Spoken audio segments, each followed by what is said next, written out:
दोस्तों आज की इस वीडियो में हम जानेंगे भोजपुरी मगही के जाने माने चर्चित सिंगर आशीष यादव के बारे में।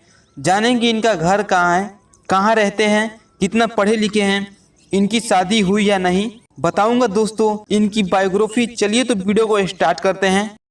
दोस्तों आशीष यादव मगही के जाने माने और फेमस सिंगर है। आजकल मगही में इनके गाने आ रहे हैं और लोग इनके गानों को काफ़ी ज़्यादा पसंद भी कर रहे हैं। दोस्तों चलिए तो जानते हैं आशीष यादव कहाँ के रहने वाले हैं और इनका घर कहाँ है।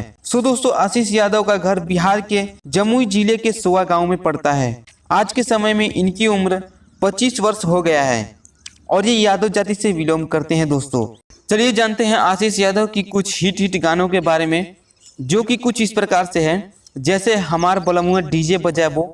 दोस्तों ये गाना मगही में काफ़ी ज़्यादा बज रहा है। और दूसरे नंबर पर है तोर कमरिया हाय हाय रे हाय।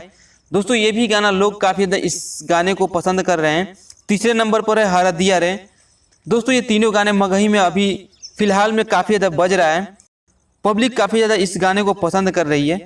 चलिए जानते हैं इनकी शादी हुई है नहीं। तो यहाँ पर मैं आपको बता दूँ आशीष यादव की शादी हो चुका है और इनकी पत्नी का नाम शिवानी सिंह है। ये दोनों पहले से ही एक दूसरे से प्यार करते थे और ये 12वीं तक पढ़े लिखे हैं। अगर आपको ऐसी और भी वीडियो चाहिए तो आप इस चैनल को सब्सक्राइब जरूर कर लीजिएगा। चलिए तो फिर मिलते हैं एक और नए वीडियो में, तब तक के लिए जय हिंद, जय भोजपुरी समाज।